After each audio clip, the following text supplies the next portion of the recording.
Hi, I'm Eric Dewey from the Socially Awkward Studios, Science and Beer, and Her Majesty's Secret Podcast, and you're listening to another proud presentation of the Four-Eyed Radio Network. Check out more shows at foureyedradio.com.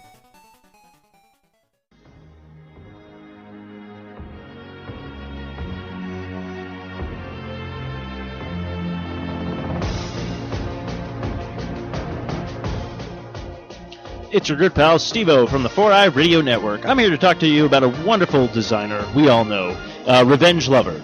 Illustrates and designs that fit your personality. For samples and inquiries, please visit revengelover.com. And just do yourself a favor and tell him Steve-O sent you. I know it really doesn't count for anything, but, I mean, come on.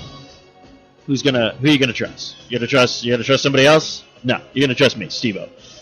Because, face it, I'm awesome. Hey everybody, it's Jeff. Where the hell have I been?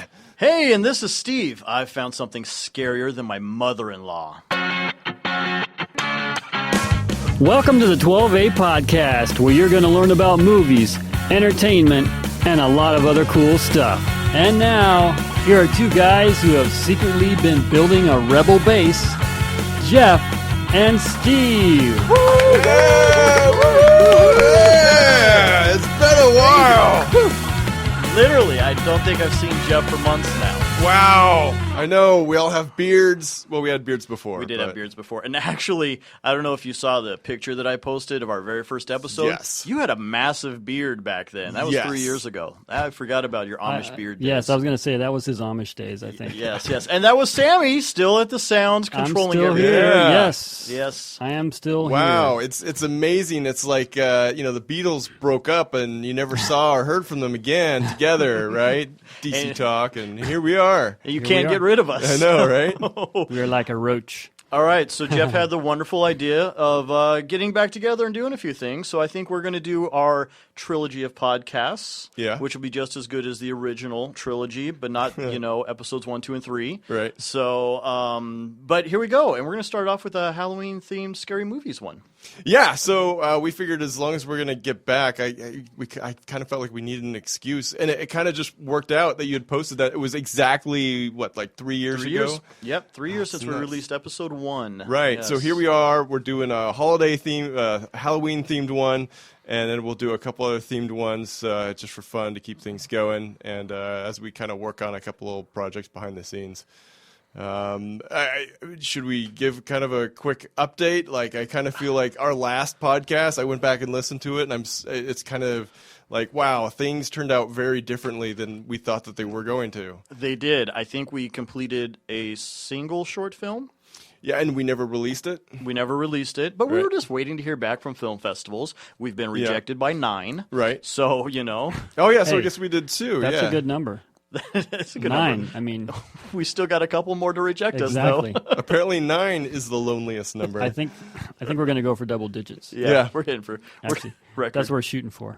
Yeah, if there's one thing I learned in high school, it's that I'm good at rejection. So. What was the other short film we did? And then the other one was the one that Courtney, Carly, and I did with the online dating thing. Yes, the online dating. Mm-hmm. So we had 2 short films that we never released. So look at us. Yeah. We're so productive. I know. Yeah. And I wrote an audio drama, and then Jeff critiqued it and tore it to shreds. Yeah. So I rewrote some stuff, and then it got better, and then we just never saw each other again. Yeah. Yeah. Although we also shot some HOA police update stuff that we never edited. And, we shot like 5 episodes worth of stuff, and it's sitting in post-production hell. Mm-hmm. So there we are. But I'm going to blame it on 2 very important things that have happened in our lives this year, Jeff. Yeah. On a personal note, my youngest son is now a year old as of last Friday, the 16th. That's right. Wow. Congratulations. So, all right. Kid number 2 survived to 1. That's a record so far for me. Congratulations to that boy for growing up with That's great. And I can no longer walk to Jeff's house with a beer in my hand. I know. I moved to Phoenix, so I moved out of the I moved out of the suburbs into the city. So go figure that one out. All right. So I think I have to pack a lunch, actually, in order to drive out to Jeff's place. I completely agree with you. And put a sleeping bag in my car because it's way out there from where I'm at. Yeah, and it's great because it's a 1972 house from the original owner, and it's got the original green shag carpeting. and everything, and popcorn stealing. So it's kind of a house in transition. What's great is there's this great little shop in the back that's air conditioned. So we're going to turn that into a great little facility for us to do some great work in and play some 8-bit video games. And I was out there recently, and we found a snake in Jeff's backyard. Yeah, really? A tiny dead one that maybe a bird brought in. It was the smallest snake. It was probably as long as a worm. And it was coiled up, and it was like totally rigor mortis, so I think it had been dead for a while. Okay. And a bunch of us were there, and we just walked past it and thought it was like a piece of string or some kind of tree branch or something like that. And we're looking more, and it's like, you pick it up, and it's like, holy crap, that's a snake. Wow. So congratulations, Jeff. Yeah, thank you. Hope you enjoy that out there. Yeah. A good pest control company. Yeah, working on that. Exactly. Well, for those of you who are, if you just happen to stumble upon this podcast, we do entertainment. It's all about streaming media and accessible movies and TV shows and stuff that you can get online and not have to pay $8 million a month for. Right. So Thank Netflix you, and Hulu. Yeah. Thank you, my cable bill. Yeah, and Stupid we're sports. filmmakers ourselves, doing radio dramas, web series, short films, and feature films. I've been teaching since we've done the podcast. I've been teaching at Grand Canyon University. I do a lot of screenwriting teaching and some post-production classes and stuff like that. And have been working on some feature scripts. And so we're here to tell you guys all about fun entertainment stuff. So have you streamed anything in the last year? Have I ever?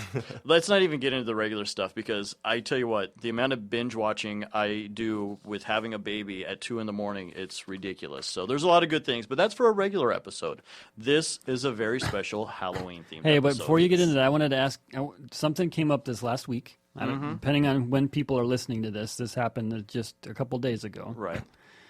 The new Star Wars trailer, The Force Awakens, came out, and I wanted to get your opinion on it because it's entertainment. It's a big deal. December is going to be, when it's released. Yeah. And this, I think, is I can't remember exactly what number trailer this is for that. Third, I Third or think. fourth. Yeah. It's a first official. It's had some It's the teasers, first official, right? yeah. Right.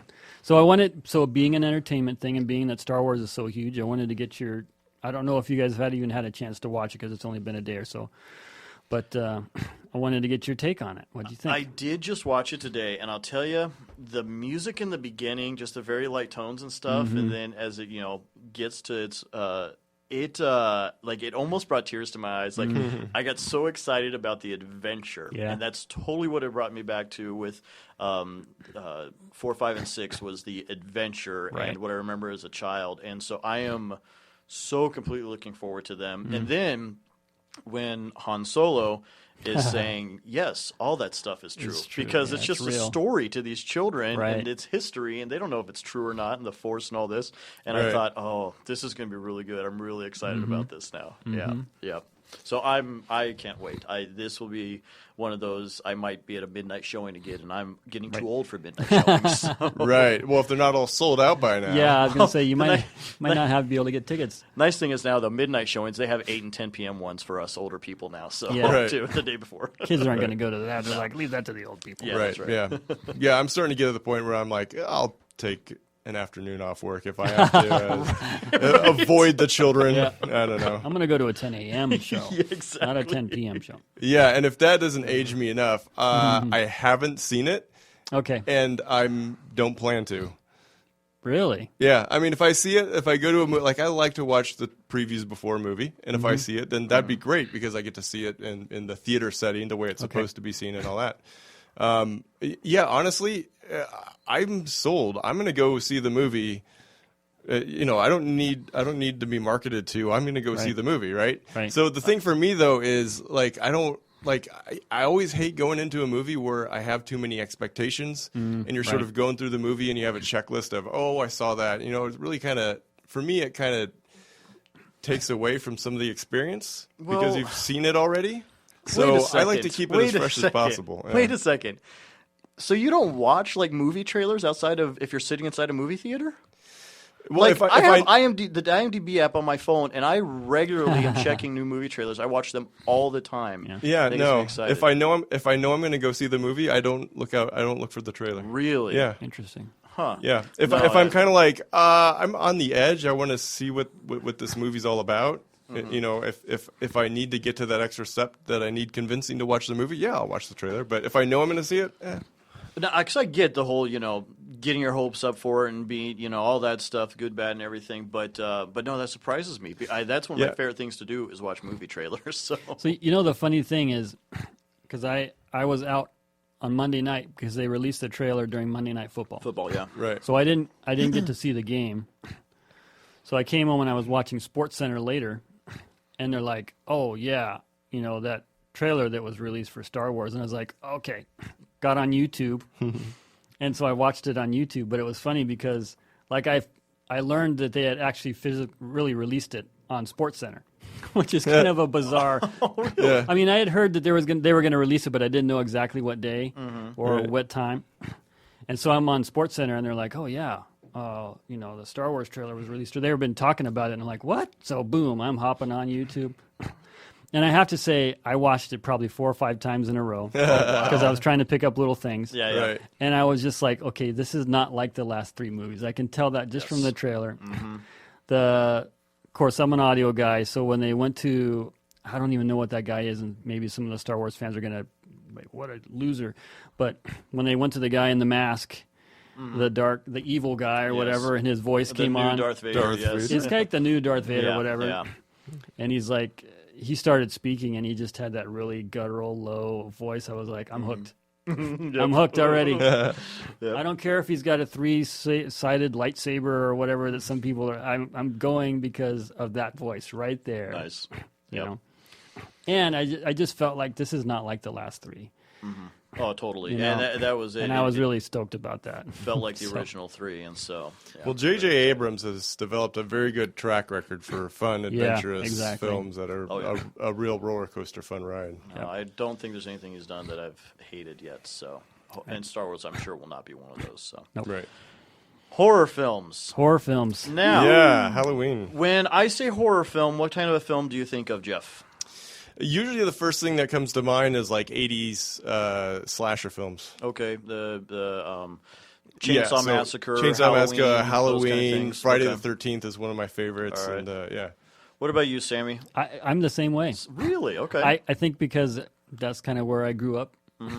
So the first thing I think of is like Freddy Krueger and Hellraiser and even something like Chucky, That's me. Now, I would agree with you. When somebody says the word horror movie, I think of the blood and gore type of movie is what I think of. But that's only because of the word horror. That is not at all. I think the scarier thing is the psychological thrillers. The ghost stories, the spiritual ones, things like that. And I'm completely blanking. Oh, Frailty. Something like that with Matthew McConaughey. That is the type of thing I think of. So for me, horror is that. The blood and gore type of thing is kind of boring. That's more campy. I would think that's like a good campy horror type of thing. So, anyways, and my thoughts on that, I looked up subgenres of horror movies. Okay. And I didn't realize about some of these things. So I'm going to read to you guys these as per the great Wikipedia. the great ultimate source to end all arguments of all things. All arguments. Yeah. Everything on there is true. Yeah, that's right. Everything. I'm going to look up and see what the new Darth Vader's name is on Wikipedia tonight. So. Okay. These are some subgenres they listed: action horror, comedy horror, body horror, psychological horror, science fiction horror, slasher film, splatter film, gothic horror, natural horror, and zombie film. Okay. Action horror, that makes sense. Evil Force, Gunfighter, I think of Evil Dead type of thing. That's kind of an action type. And it's easy to see like a lot of crossovers between multiples because you think of something like Zombieland, comedy and action and adventure. And sort zombie, of, right? Yep, a lot of crossover. Body horror took me. I didn't realize that. Their description for body horror is in which the horror is principally derived from the graphic destruction or degeneration of the body. Unnatural movements or anatomically incorrect placement of the limbs to create monsters out of human body parts. Okay, that kind of freaks me out a bit. Science fiction horror, which is, a lot of, get into the deep space and stuff like that. There's some good ones out there that... Slasher film, that'd be your serial killer. Splatter film, graphic gore, violence. But psychological horror, that's my favorite. Relies on characters' fears, guilt, beliefs, eerie sound effects, relevant music, emotional instability, and at times the supernatural and ghosts to build tension and further the plot. That's the one that has my lights on in my house all the time. So is that would be probably like more like an Alfred Hitchcock type right. movie. Which I wouldn't think is horror, but I'd call it a scary movie. But now I know proper terminology, psychological horror, psychological thriller type Interesting. of thing. Yeah, so there's this interesting aspect in Hollywood where they've never really respected horror films, right? And it's always sort of a sensationalist as sort of the perspective. And whenever a horror movie does get respect, they always call it a thriller, right? So Silence of the Lambs, how is that not a horror movie, right? But, respected people can't take horror movies seriously, so they called it a thriller, and all of a sudden it's an Oscar-winning movie, right? Yeah. Yeah. Which is very interesting you point that out because, if you had sold it as a horror movie, it would have been a totally different... Yeah, it never would have gotten voted. Never. Right, yeah. But as a thriller, that's psychological, So, scary, that's edge of your seat. I wonder how they would classify like The Walking Dead, because that's a hugely popular show. It's got zombies, there's horror elements to it, there's thriller elements to it, there's a lot of psychological because people are going crazy elements to it.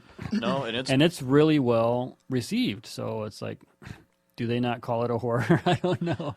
Well, as far as the general population goes, it's a zombie. Yeah, it's horror, and audiences will accept horror, but it's the critics, that people tend to who- have a problem with it. Right. If it wasn't for the fact it's, one of the number one shows on networks or anything, critics wouldn't like it at all. So, because it's a horror film. Yeah. But since it's got such a huge audience, Right. some critics have to like it, Right.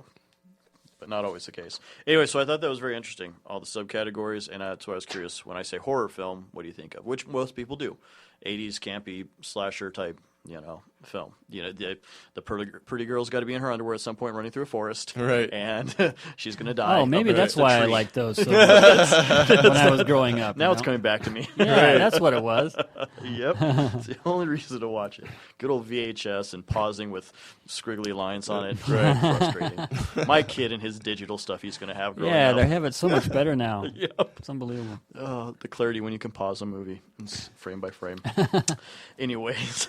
Very cool. Well, I put together a list of what I thought it would be top 10 choices for Netflix. Okay, Netflix currently streaming movies. Right, yeah. So I also threw together some honorable mentions in here just to put them in here. But I put together a top 10 list. And what I tried to do is put together a top 10 list of a good variety of stuff. So there's something in here for everybody, right? And to start things off, I clearly start with that sort of mentality because the first number 10 on my list is actually a TV show that I just started getting into, Arrow. Okay. Have you watched that yet? I have not. My brother's a big fan. I have not watched it. It's great. Yet. haven't seen it either, no. There's one big thing that you kind of have to get past. And I'm like 5 episodes in, and every episode I'm kind of like, this is Batman. So it kind of feels like Batman story. And I don't know a lot about Green Arrow's story, but it feels a lot like the Batman, especially the Christopher Nolan films, sort of thing. And so, but the reason I put that in there is because I don't think that you necessarily, like you're saying, there's different genres of horror, right? Right. And there's different sort of attitudes of Halloween. And one great attitude of Halloween is just dressing up and getting in costume. And what's more dressing up and getting in costume than a superhero, right? Okay, so I think sure. superhero movies, Halloween, I think actually go together really well. So if you're not interested in blood and guts and all that, and you want to watch a good superhero something, I recommend Arrow. Okay, I like that. I was going to say that's a bit of a stretch, but since you tied in the Halloween trick-or-treating, the costume, Right. all right, I'll give you 10. All right, okay. And that's why it's at the bottom. And then from there, I actually haven't seen this in a long time, so if this is a little bit cheesy now, I apologize, but I remember finding this movie really scary when I was in junior high. Okay. But It's not Tremors, is it? No. Okay. No. Tremors 5 is on Netflix. Right? Yes, it is. Yeah. Exactly. And I will be watching that. Last year, I think that's splatter film, I'm not sure. yeah. Sorry, Jeff, I totally distracted you No, there. last year, my wife and I bought like the Tremors 5-pack or 4-pack or whatever. Yeah. Oh my gosh, that was That was 2 weekends of fun. Exactly. Number 9. Number 9, The Ghost in the Darkness with Val Kilmer. Oh, yeah, and, the lion thing. Michael Douglas. Yeah, about the lion. And Right. it's like the tagline is only the most incredible parts are true. Yeah. Right. William Goldman, who's a great writer. And it was a really sort of, again, not like blood and guts, but just sort of like suspenseful, kind of that Hitchcock, what's out there and just the fear of what's going to happen. I remember being really driving in that film. Mm-hmm. So, an interesting one that you might not be aware of, and I definitely need to watch again. Number 8, again, sort of taking a unique look at this, is Underworld. So you've got vampires and werewolves, right. and you're focusing on. So you've got these elements of action and romance. If you're sort of looking for something a little bit different in your Halloween offerings, you've got the action and romance stuff in there, along with the werewolves and vampires, and stuff, that's a right? good one. I'll take it. And there's a couple of them on there too. A couple of the Underworlds that are on Netflix now. Number 7. The Munsters TV show. Oh, wow. Okay. So I went back and watched the pilot of that. So some of the jokes is obviously a bit dated. Sure. But really terrific writing. I mean, the way they introduce, the whole concept of the Munsters is like this monster family that just thinks they're normal like everybody else, right? And they have one normal daughter. And they have one normal daughter that's sort of the bridge between them and everybody else, right?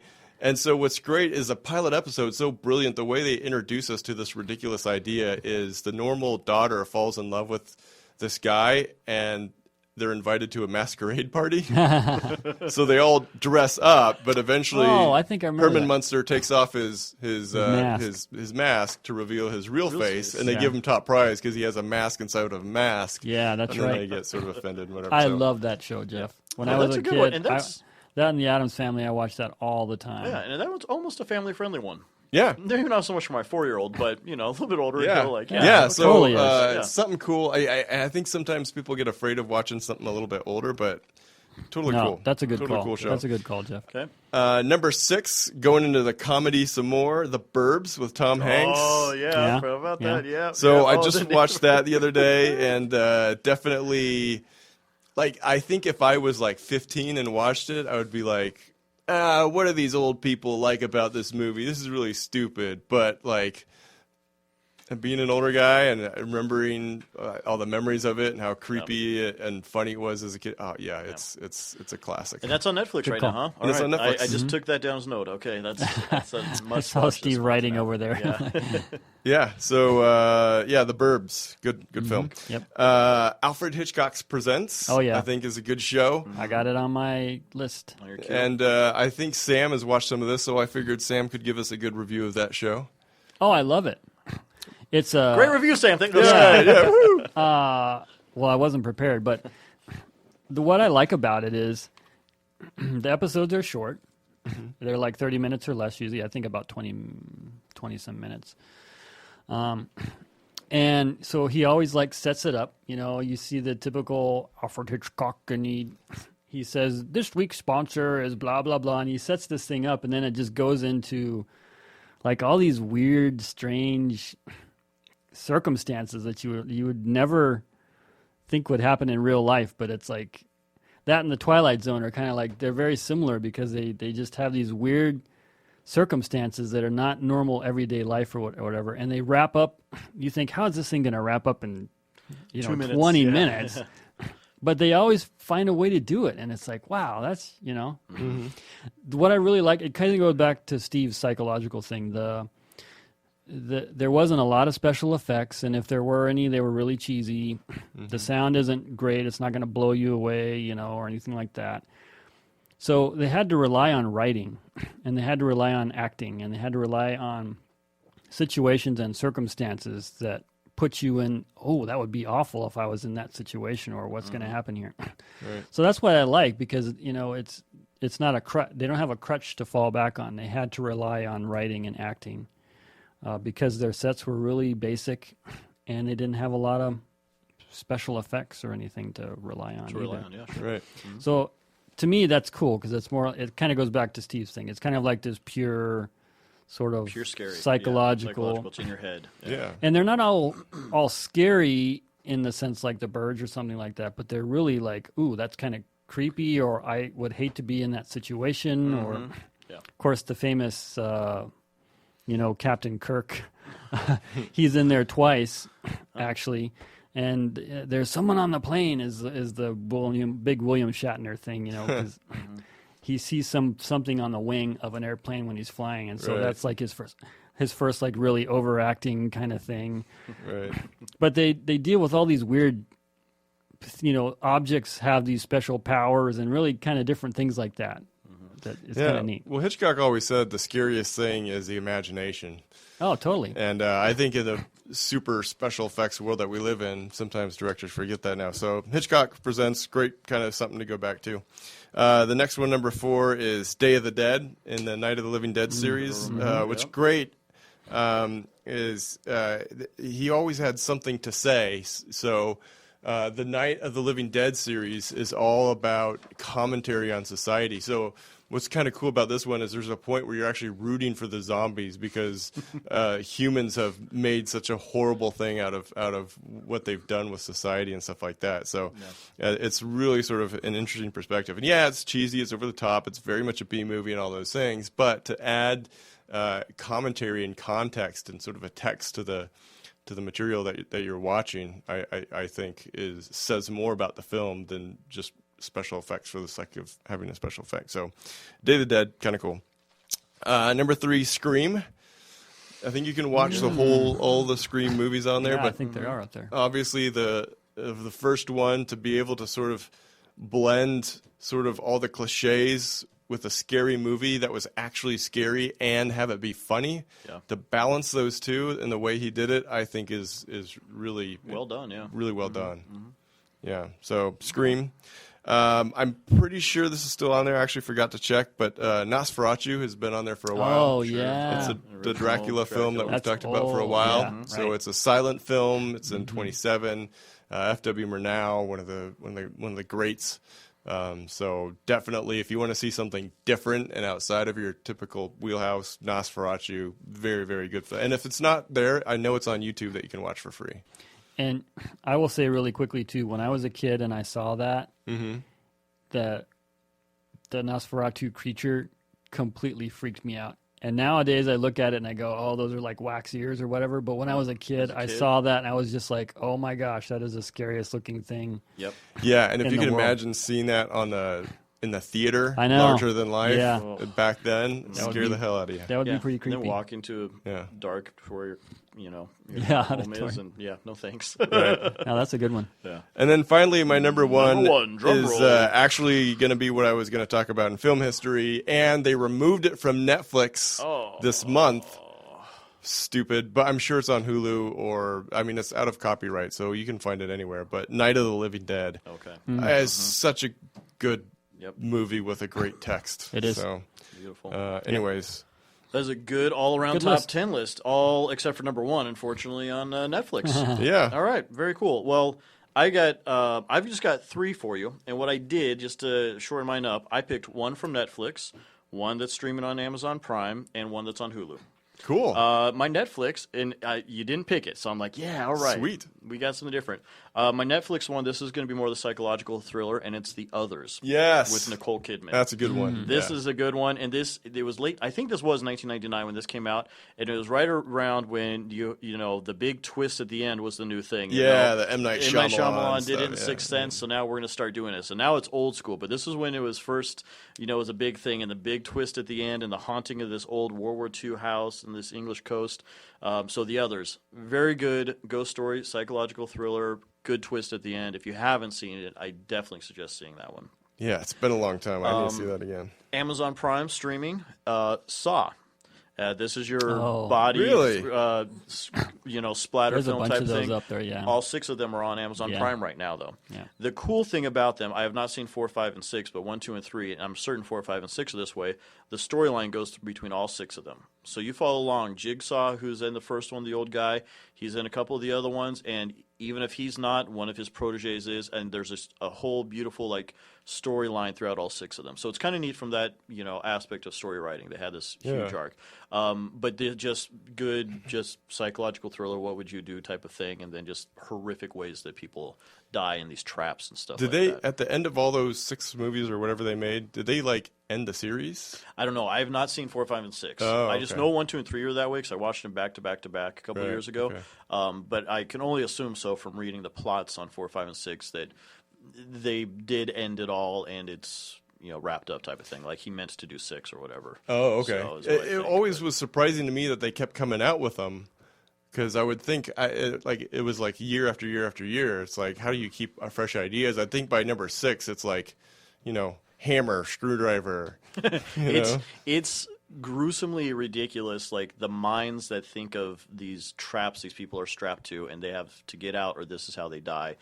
Well, it's craziness, Right. but it's very. But on that aspect, the Final Destination series is a really fun one because the ridiculous way people die, in Final Destination, the whole plot line is, these people got away from death because they skipped getting on the plane. Well, death still wants them, so they die by the most ridiculous puzzles. The marble drops here and this drops here, and all of a sudden somehow a building falls on them, Right. And so it's neat to see how that gets all put together. But man, the people who had to think about that thing, there's a little something off with you. So Yeah, if I wrote those, I think my wife would be afraid to sleep in the same room as me. Yes. Yeah. And now my one on Hulu Plus, which I've suggested to Jeff last year when we did this podcast, and I don't know if he's watched it or not, is Tucker and Dale versus Evil. Oh yeah, we've talked about that. Yeah, I couldn't remember if you watched it or not. Yeah. Tucker and Dale versus Evil. There's your comedy one, but that's on Hulu Plus. And actually, all 3 of those are probably on each other's, but all 3 great comedy, your bloody gore, or just your plain old scary movie right there for you. Yeah, and they've been talking about doing a sequel to that, and I don't know if it's in the works yet, but I know that they said for sure they were going to do another one. I'd love it. Alan Tudyk's just finished up the science sci-fi web series. Oh, okay. With I'm completely blanking on the captain's name from Firefly right now. But anyways, he just did a web series, and it's spoofing. Oh, Nathan Fillion? Nathan Fillion, yeah. And Alan Tudyk was, this guy that was on this really popular science fiction show, and now he's doing the Comic-Con circuit, and it's spoofing, what Firefly was like as real life type of thing. It's what it seems like. I haven't seen it yet, but he just finished wrapping that up, so maybe he's going to move on to that would be really cool to see a sequel. But anyways, so there you go. Cool. I do have a second base for $1. Do you have yourself a film history? I do. And since Sammy here brought up Nosferatu is what scared him the most as a child, can you think of anything that scared you the most as a child, horror scary movie wise? Yeah, I was terrified of the movie Mr. Mom with Michael Keaton. Oh my gosh. Jeez. Okay, you're gonna have to explain why. Why? And like, please tell me seriously, you were scared as a child of Mr. Mom with Michael Keaton. Well, what's one scene? It could be just one scene. What scared you about? It was a scene where the kid's favorite blanket got sucked into the vacuum cleaner and tore it to shreds, and the poor kid Went away type of thing. It broke. Well, what happened is it was one of those things that I'm going to have to work out in therapy at some point. I was going to say that sounds like a counseling session. Yeah, we don't have the time for this on this episode. I watched that movie and I was in the process of getting sick and I didn't know it, and I got sick during that movie. I was the same way during E.T., and so I couldn't watch those movies anymore because it made me feel sick because you were sick when you watched them. Yeah, because I got sick to my stomach for some other reason, during those movies. So, yeah. Okay, we'll go with that. We'll go with that. We'll go with that. Mine, I had to look it up because I remember the scene. I remember I mean, this affected me so much as a child, and this just goes to the now.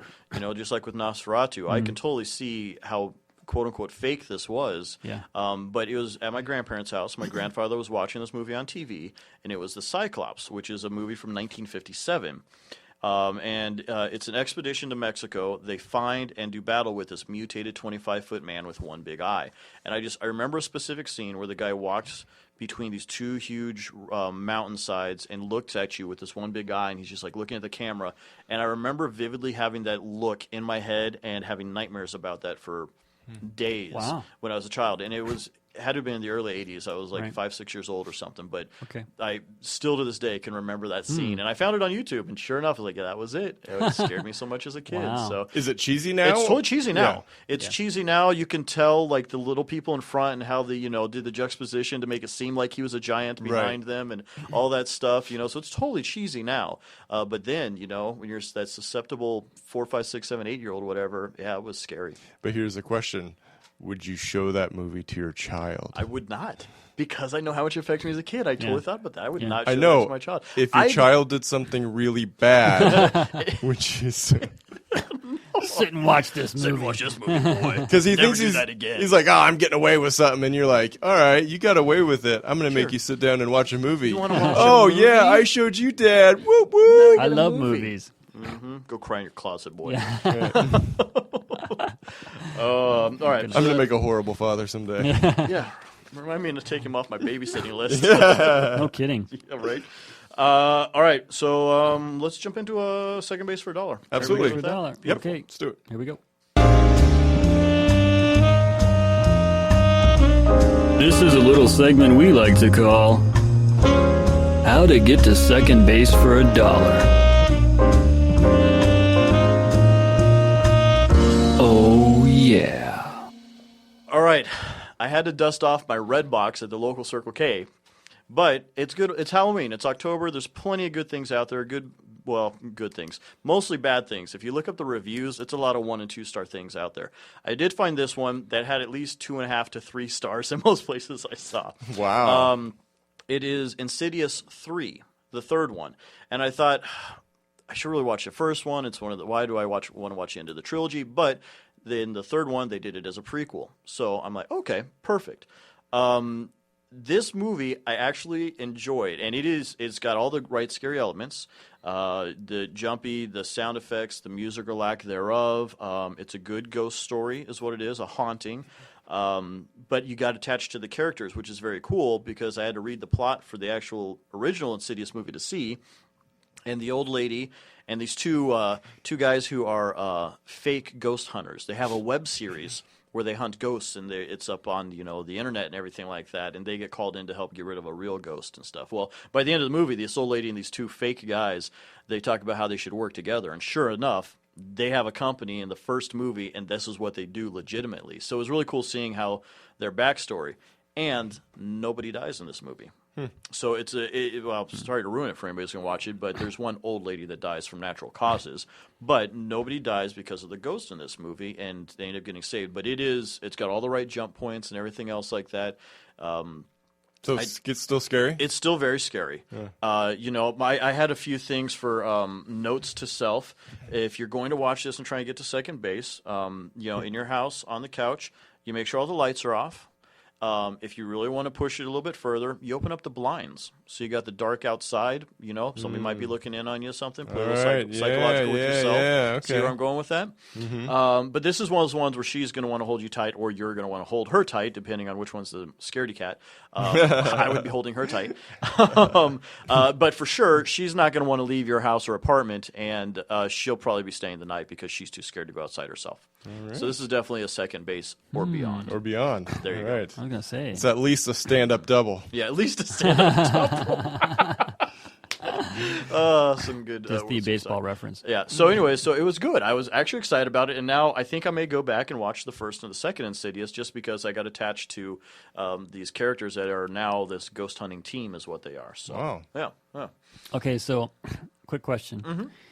If this is a second base for $1 and you watch it by yourself... I don't think you're going to get to your second base with yourself. I was going to say, because Steve said, well, I'm curious to go back now and watch the other two. But you didn't mention that you were going to watch it with your wife, so I was just curious what would happen if you watch it by yourself. So maybe that's for another episode, too. I mean, we might have to have a couple of therapy session episodes. I'll be honest, the last 2 weeks in preparing for this, I've watched a lot of scary horror movies at my house, but none of them with my wife because she's not into that stuff, And so my lights have been on at my house for a long time. My electricity bill's pretty high this week. So this is for how you to get to second base, not necessarily Steve. I'm married. I haven't been to second base in 9 years. Oh, man. And now if your wife hears this, it's going to be a lot longer than that. It'll be an argument, but there's always that makeup stuff, So Yeah, well, if it's not going on now, the best thing to do is push it over the edge so you can have the makeup. Right? Exactly. Yeah, That's the more passionate, fun stuff. So, Smart. anyways, there you go. There's my second base for $1. Insidious 3. Do women get anything out of the show? They should work for it. I doubt it. I don't know. They should probably write in and tell us. Yeah. I doubt it. We wrote off the one woman we had on this show. She didn't even show up. Yeah, right. Yeah. I think we pissed her off. Yeah. Which, by the way, we miss you, Carly. You're out there somewhere. We know you're out there somewhere. Hope you're listening. And she couldn't be here because she's in Texas. Because she's literally not here. So we probably should have addressed that at the beginning of the show. For those of you who were wondering where the where the boobs were in this episode, they're in Texas, she couldn't make it, and we miss her. Yeah. Sorry, Carly. All right, on to some film history. Yeah, let's do it. Film history. history. All right, here we go. Me up. It's time for This Week in Film History. All right, so to continue what I left off on with the top 10, I'm going to be talking about Night of the Living Dead, which is a terrific movie, again, that has sort of a text to it. So a lot of the films today, like I've already been grouching about, like an old man, right? It's like action films, right? A lot of action films tend to bend towards like chaos cinema, right? Where these producers are just like, people come to see a movie because of car crashes, so we just need all these car crashes, stuff like that. We don't need plot, we don't need character, we don't need a good story, we don't need a theme. Let's just blow crap up, right? So like horror movies have kind of been a lot of the same thing, with a lot of the blood and the guts and some of the stereotypical attempts of sort of jumping around the corner type of things. But, they don't build it the way like they did in the older days, unless you see some of the more independent stuff, which a lot of them are really a lot of them are keeping the horror stuff going. It's not the studios. It's this little stuff that's coming up that's being like homemade. Like that's really invigorating the horror genre over the last decade. Yep. Right. So it's all those sort of fresh ideas. The studios are really having a tough time with them. But Night of the Living Dead was sort of the same thing. Back in the day, they sort of came out, and it was really just this guy, George Romero, right, who who did all these Dead series.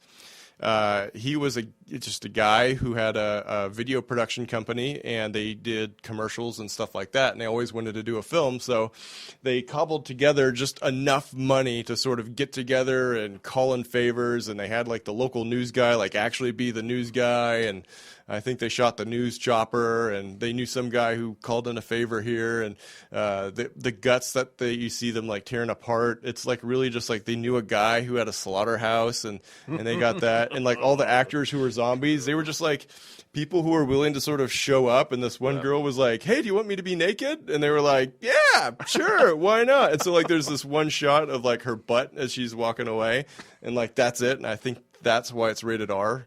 Because of the butt today. shot. Yeah, but which I'll get into that in a minute. But the really interesting stuff is, again, if you watch what's kind of cool is who is it today? Lincoln Felter, I think, who did Boyhood and did all the Before Sunrise, Before Sunset, Before Midnight. Oh, yeah. All right, so it's kind of cool that he revisits a storyline like every 10 years to see what this couple's been up to, right? Mm-hmm. Which is a really terrific idea. So George Romero was doing sort of the same thing, where he would sort of revisit this of the dead genre every 10 years and have sort of a new commentary on society and how zombies are reflective of what's going on. So it's even though we're looking at something that's ridiculous and very surreal, it's a mirror back to us as humans, which is really a big part of what a lot of filmmaking should be. Mm-hmm.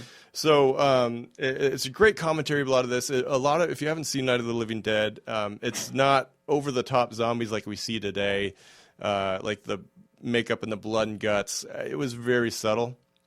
And it was more creepy, and it was more about this isolated event and these different people being stuck in this house and sort of trying to wait it out, and they're surrounded by zombies, and they're trying to tune into the TV, and they have this frail connection with the outside world, and they're not sure what's going on, and they're fighting amongst themselves, and it's different personalities.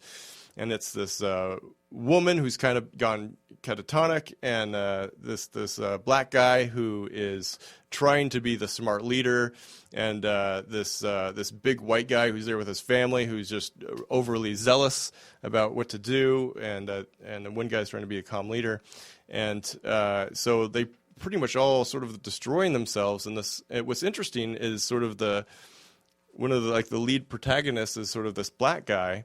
And again, this is late 60s, so there's a lot of civil unrest, right? There's sort of the riots that have gone on, and you have Dr. King, Malcolm X, and all the racial stuff that's going on that way. And what's interesting about that is they cast the guy because he was the right actor. Like, his race had nothing to do with why they chose him. They didn't write him to be black or white or anything else. They just wrote him, and he was the guy that they like, and they casted him, and it ended up having this sort of profound effect on society and how certain people saw the films and stuff like that, because there's certainly this element of how the law and how the man is trying to handle the situation, and how, you know, a sensitive or thoughtful, provocative human being is trying to deal with these things, and that sort of thing. And so there was a lot that's sort of seen in the racial tensions in that way. There's also this element of he slaps a white girl, right? And so this was right after Sidney Poitier kissed a white girl in the film, and there was a big to-do about that, and this sort of just took that to the next level. But what's great is when this film was released, we've talked about the rating system in the past, right? How in the past that there was this rating system or this censorship system where basically anything that was released had to be pretty much family friendly, right? Well, in the 60s, we see the destruction of the studio system, and with that, we sort of see an end to the censorship system that we see at, you know, the typical censorship, right? So we sort of have this period of sort of the wild, wild west before we get a new rating system in place, and you start to see the auteurs like Scorsese and those guys come to life in the 70s with sort of the R rating, right? So in the late 60s, they didn't have the ratings, and this is actually one of the films that sort of pushed towards that, because all these reviews came out about people throwing up after watching these films. And I think it was Roger Ebert or one of the big critics that wrote, they went and saw a late night showing, and like children were running out screaming down the hallways from having to see this film. And it's like, yeah, kids should not be seeing this film. This is like really scary stuff.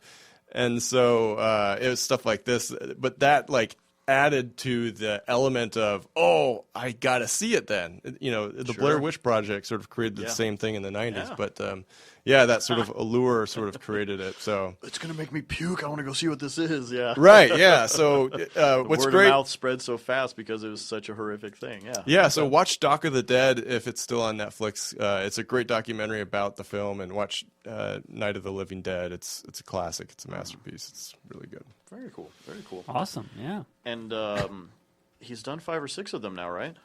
Yeah, and then recently, well, not recently, but like 6 years ago or something like that. Yeah, he passed away, and then well, no, his last one was like 6 years ago, like 2008 or 9. Well, I think he did like 2006, and then the guy who did 300, he actually remade one of his. He remade the second one, I think. Because it is very cool that he had a 40-year span where he was able to do different of the Deads and stuff like that. Yeah. I thought it was in the 2000s sometime he made his last one. So you can Diary of the Dead or Survival of the Dead or something. But anyways, very cool, very cool. Yes, man, 1968 puking and you're right out of the I watched that Dock of the Dead, by the way. Yeah, I don't know if it's still up there, but I was really impressed by it because there's a lot of little tidbits that you find. It's like, whoa, that's pretty cool. Well, we got about 10 or 15 minutes left here. Okay. I have a speed round. I have a speed round. Good. I will be completely honest. I was not prepared till I walked in and saw that you had a speed round, Jeff. For once in my life, I was the one not prepared. And I think that's it. I wanted to talk a little bit about what makes a great scary movie, and then I also wanted to talk about the scariest movie you've seen as an adult. Right. Since we brought up the kids thing. So pick. Do you want to talk about what makes a good scary movie or scariest movie you saw as an adult? Which could also, I guess, tie into what made it scary. So. Yeah, that one, I think. Okay. Yeah. Scariest movie as an adult? Yeah. All right. Either one of you, or you want me to go? Are we doing that before speed round then? Let's do that, and then we'll speed round it fast, and then go to our surprise game at the end. Okay. Cool. All right. Sammy, do you need some time to think about the scariest Yeah, movie? I'm trying to think. I don't. Okay. I don't even know. I'll tell if I you have the one. scariest movie because I just recently saw it. Right. Well, so I rewatched a bunch of older movies too, and The Sixth Sense still has a good scare factor to it. Yeah. The Sixth Sense, you get your lights out in your house, that's still got a good scare factor to it. That was one I watched, and then obviously I rewatched the others, and then What Lies Beneath with Harrison Ford and Michelle Pfeiffer. Yeah, we saw that in the movie theater together, right? I think so. Jeff, you and I did. Yes. Yeah. There were also girls there. People get on my case. It was a group thing, I think. But Jeff and I saw a lot of movies together in high school. Yeah. So. And I wouldn't put it past us to see It by ourselves either. Yeah. So, because what did we see? What was the summer movie one? Blue Crush. Blue Crush. Yes. Jeff and I saw Blue Crush together, just the two of us. Yep. So. Nice. Yep. All right. Anyways, Sinister, which is 3 years old now, I think, with Ethan Hawke. And it was relatively successful in the box office. I found out after reading about it, but kind of like flew under, didn't have any huge following. But I'll read you the quick plot on this thing. It's about a true crime writer whose name is Ellison. And like a decade before, he had a huge novel. It was really great. Everybody knows him for that. He went on the circuit, with talk shows and stuff like that. Now he's been in a slump. He wrote a couple of books since then, but they were flops. What he does is he writes about true unsolved murders and crimes. So what he'll do is he'll move his whole family into a house in the same neighborhood as where the crime happened or nearby, and that's how he studies them and gets to know them. He always pisses off the cops when he's there because a lot of times he'll write about how the cops screwed something up or whatever in his books. Right. So in the most recent one, he moves his family into the actual house where there was a family of 4 hung in the backyard, and then the child disappeared. Okay. And he finds some creepy 8mm film up in the attic and begins watching the film. And it's a film that has there's multiple reels, and they're all from different decades, and it goes back all the way to the 60s. And this is present day, this one. And so he thinks he's come across a serial murderer. And the more he watches these films, the scarier there are the things happen throughout the house. And it ends up being something that has to do with the missing children, because every time one of the families dies, there's always one of the children that survives. And it just scared the bejesus out of me, because that's what I think is some of the scariest stuff. Great use of the music and the sound effects, but then children in horror movies always make it a little bit scarier. Right. I can't remember the Robert De Niro scary movie, more of a psychological thriller. Was it Godsend? Like, knock, knock, who's there or something. Oh, what was it? There was I can't remember now. It'll drive me crazy. I'll find it later. But anyways, you get a kid in the movie that's supposed to be scary, and in this particular one, you have 6 of them, and then lots of good use of dark. Oh, the first time when he's exploring when the house is scary, he uses his phone's light, and there's something about that little bluish LED hue that's not like a flashlight. It just makes it a little bit scarier, and I didn't realize, but it's interesting in the film because as he's going around, that doesn't shoot off very far. It just really kind of looks around you, the light from your cell phone, and so it just made it even scarier as he was exploring the house. I did remember that too. So anyways, so that is what I'm going to put up there as like my top scariest movie as an adult is Sinister. It just was twisted at the end too, just twisted, and unfortunately that's the one where everybody dies. So okay, so the opposite of yes, of Insidious 3. So, did you come up with one, either one of you guys? Jeff, Sammy? Yeah, I'll go. All right. So, it's hard because this is kind of somewhat scary, but it's also kind of a comedy horror. Mm-hmm. But up on Netflix, there's a movie called Dead Snow. Oh, yeah. And it's about these... Isn't it like a B movie? It's a B movie, but it's about these zombies that are Nazis, basically. Right. And there's some creepy parts to it. Okay. Right? And there's some hilarious parts to it. And at the end, you don't really know, at least I didn't get a sense for whether they were trying to be scary or funny. Oh, They kind of merged together. Okay. And you're like, that was just weird. And there are creepy parts that you go, oh, you kind of jump in your seat a little bit. But okay. But it's called Dead Snow, and I think they have 2 of them out. Yeah, did you see the sequel? Seriously? Yeah, I did. Was the sequel as good? I liked it. Yeah. Okay. I think so. Cool. Okay. So I wouldn't say it's all out like you're gonna keep your lights on. There are some creepy parts, but that's what I could think of. Well, that's okay. I mean, because when you thought of horror, you thought of the 80s campy slasher thing, and so I guess that would make sense. I have seen that pop up on my Netflix thing, Yeah, though. it's and, worth checking out for sure. And it's a Nazi helmet or whatever on the cover of the movie. Right. Yeah. Yep. Yeah, it's worth checking out. All right. Well, what comes to mind for me is when Ring and Signs came out. It kind of brought back to the sort of the imagination is the scariest thing, and the way they sort of teased you with scary stuff, I thought was really good. The other one I've talked about on the show before too. It used to be on Netflix. I'm not sure if it's still there or not. But Downfall is a movie about the last days of the Third Reich. Yeah. And what makes it so scary is it's a German movie. And Germany is the first country that Hitler invaded, right? So they're doing a story. Very personal, obviously, right? Yeah. And so whenever you see Hitler being shown in the movie, either A, he's an over-the-top monster, or he's cartoonishly funny, right? Yeah. So this, like the very first scene that you see in this movie is Hitler. He gets this new stenographer, and she like messes up, and she's freaking out. And he's like calming, and he's very gentle. He's very considerate and compassionate. Very human. Yeah, and you're like, oh. And then you sort of like go through this arc with him where you see what he's capable of and what the monster that's beneath this guy. But you also see like this generous sort of considerate, this other caring side of him. And I had trouble sleeping that night because that's real. You know, you can go to bed and be like, that's a monster. Like I had a problem sleeping Jaws when I was a kid. There's a good horror from a kid. Yeah. So and then, my parents had to be like, oh, it's a fake shark. After all the blood, the actors, they gave high fives afterwards and they had some lunch, right? Well, you can't do that with this movie. Like this guy, and to think that some leader could come and woo us and be the same sort of thing and have all the sweet talk that he had, but really be this monster underneath. Yeah. That's scary. That's a good point. There is truth is scary. Yeah. Very real even. Truth is scary. No, I completely agree with that. Yeah. All right. Music and sound, children, and probably most horrific would be the fact that monsters are real. Yeah. That is very true there. Yeah. So I'd also say that the morning and evening news are fairly scary as well. I've kept away from those. Yeah, that's true. That's some scary stuff out there. That's true. Yeah. Every time you turn on the news, it's like, let me tell you the most horrible things we heard on the police scanner last night. I know. Yes. Yeah. Exactly. It is pretty bad. Well, and that's really, really sad fact, but yeah, that's just the human monsters that are out there that drive their vehicles into water. And are you saying monsters or munsters? Because I keep hearing two different. Monsters, I think. Okay. Monsters are funny. I'm like, the monsters are funny. Monsters are funny. Monsters, not so much. All right, so you want to do some speed rounds? Let's do some speed rounds. Yeah, let's rock All right, it let's up. do it. Here we go. Speed round.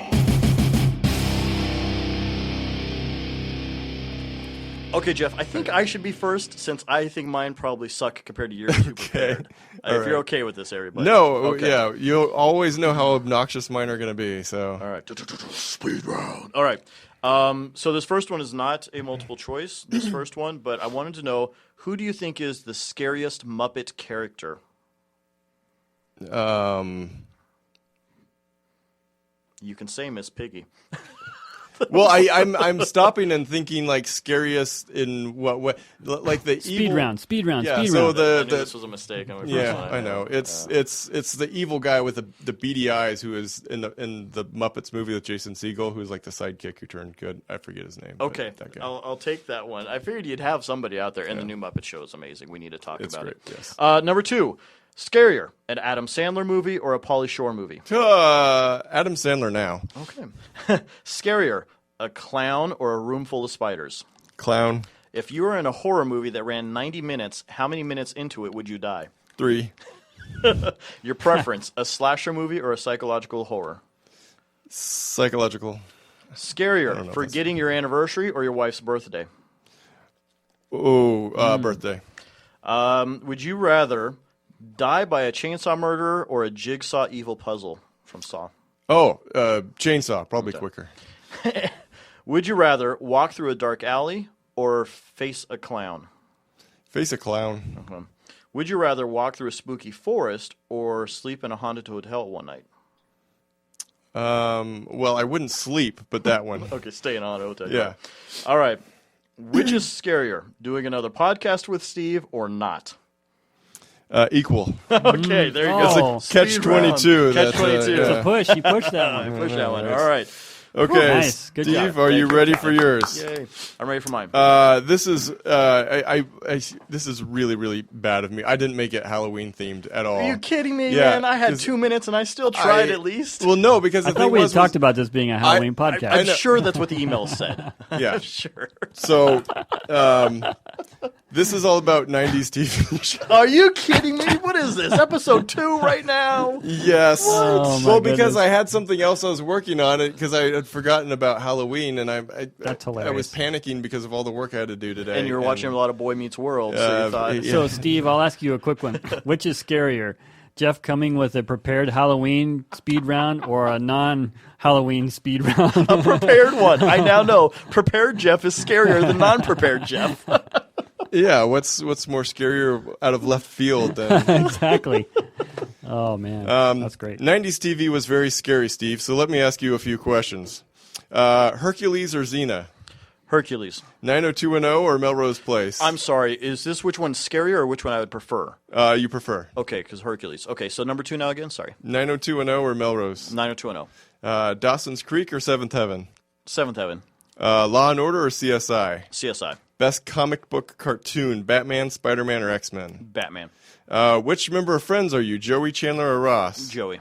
You are in Quantum Leap. Would you rather leap into an astronaut in space or a gangster in the 20s? Gangster in the 20s. If you were stuck in a real MacGyver situation, what are the odds that you as Steve would survive?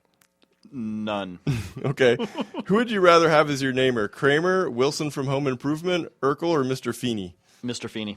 Who would you rather have as a teacher, Mr. Feeney or Mr. Turner? Oh, it'd be Feeney again. Mr. Okay. Feeney, yeah. When you were a Rugrat, were you more of a Tommy, Chucky, or Angelica? I never watched the TV show. I'm going to go with Tommy. Okay. Would you rather go on a blind date with a Baywatch girl or Agent Scully?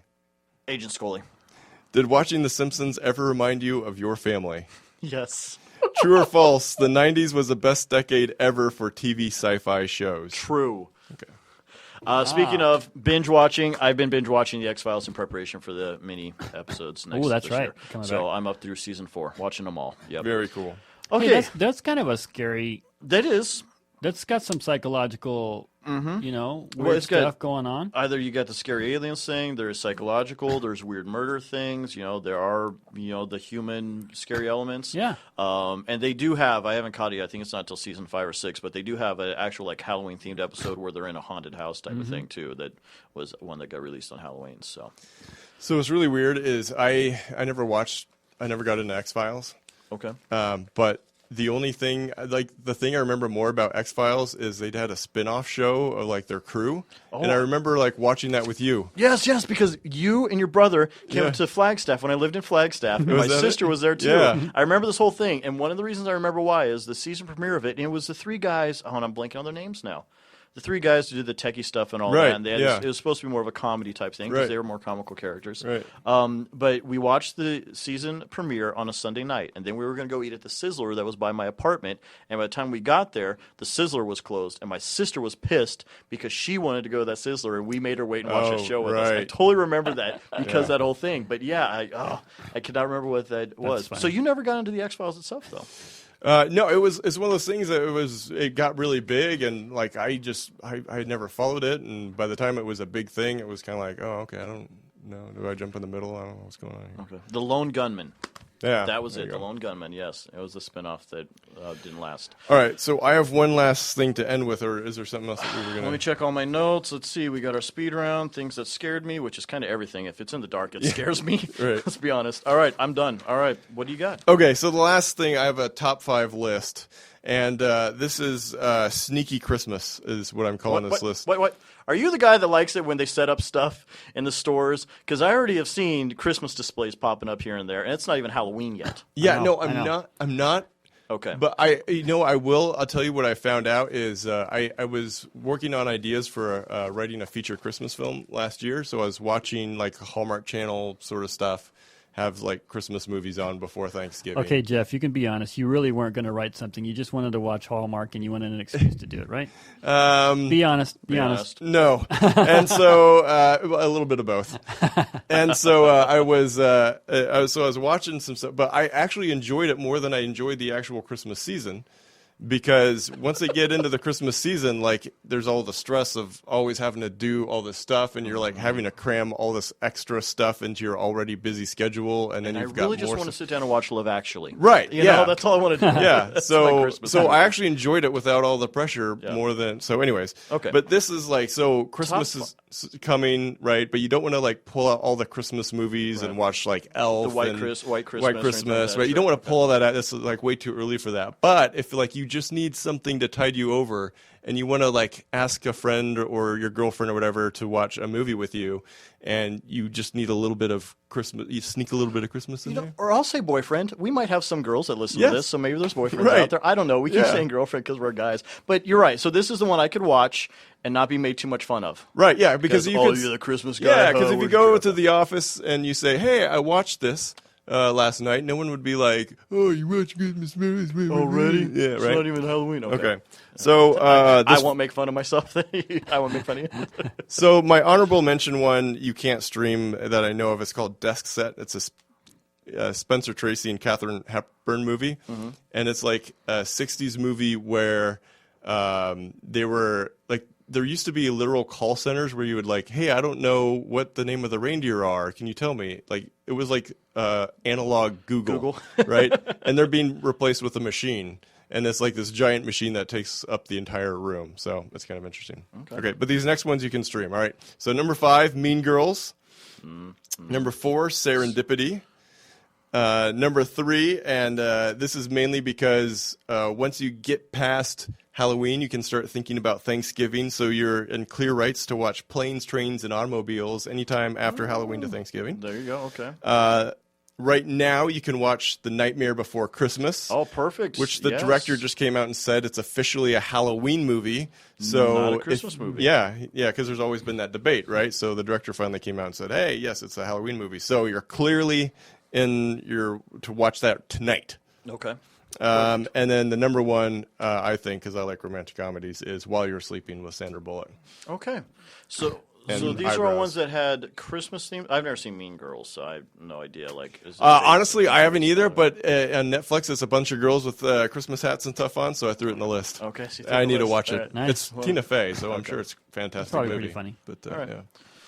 Excellent. Okay, well, good job. All right, so I think we covered all the bases. Except for the fact I didn't do a Halloween-themed speed round. Listen. That was a little weird because we had been talking about, we're going to do this Halloween thing. We need to get it out before Halloween. Yep. I remember those discussions. I vividly remember them. I have a series of emails here that talk about Halloween. We could go through it. So the fact that you did not do a Halloween speed round because you forgot tells me that... how crazy my life is? No. I was thinking the importance level of Steve and Sam in your life is kind of on the lower end. Especially, let me see. What was my last question? Well, then, scarier, doing another podcast with Steve or not? I see how it is.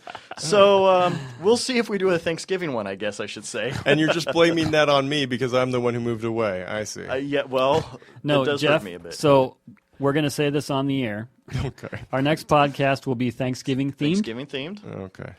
Okay, so if you forget to do some kind of Thanksgiving thing, so my speed round should be 80s TV show. Yeah, go back exactly. Exactly. It's going to be the Halloween one finally. And Christmas is going to be back in the 60s, right? Yeah. Hey, you always have me around because I always throw you curveballs. Yes, right? you do. So I just I'm trying to be congruent with with my nature. All right, well, people, thank you very much for listening. I hope you enjoyed. Yep. What will, I'm sure, be episode 1 of a trilogy. We'll be back again. We still like each other, I promise. So thank you very much again for listening. Would you shut up? Okay, sorry. God.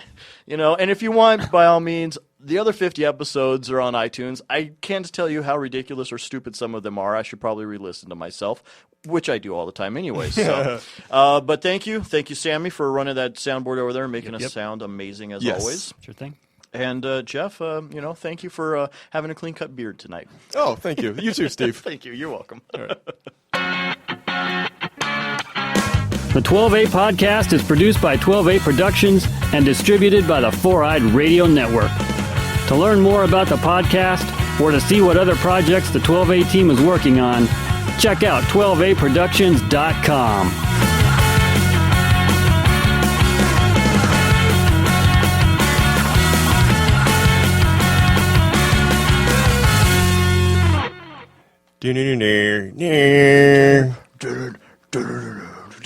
I don't remember how the end of it goes, huh? It stops and then you say something. Yeah. This has been another great presentation of the Four-Eyed Radio Network. You can catch more shows at foureyedradio.com.